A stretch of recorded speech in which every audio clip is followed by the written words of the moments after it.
pagsasalaula sa ating saligang batas. Yun ang ating ginagawa. Tinutuwid natin yung mali yung mga mambabatas na nagpasa ng isang blankong bicameral conference committee. And we were surprised. I and the council were discussing, pati si Congrebo, we were surprised really.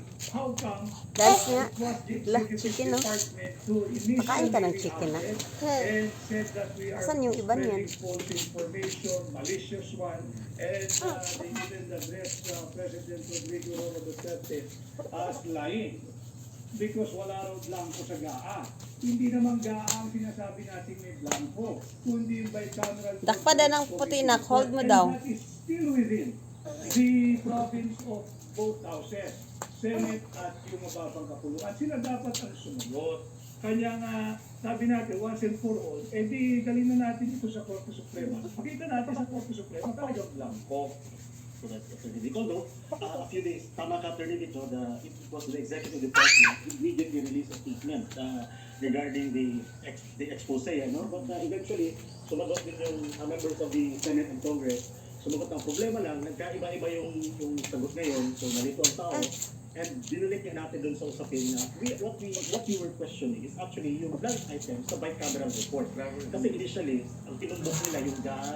Hi guys! And recently, actually, an event sa Cebu, the President himself even made another statement no, na puti ng mentioned manok. na until now, they can't find the blank items in the GAA. Although ilang beses nang pinag-usapan at napag-uusapan ng taong bayan na yung bicameral report niya. Pero bakit ba pabalik sila ng pabalik doon sa GAA? Tayo ba ang may kulang sa sinasabi natin or hindi ba nila naiintindihan ano yung problema? Ako from the point of view of legality, Hawakan mo nga, anak. mahusay na lawyer dito si alam ninyo, Alala. because they're making the case a lot easier for us. The fact that they have affirmed that there is nothing blank in the GAA, Ayaw, lumabas na si White. that there are blanks in the bicameral conference committee. Therefore, merong makakating kamay ang naglagay ng halaga na maabot sa 241 billion pesos more or less na walang authority doon sa bicameral conference committee report.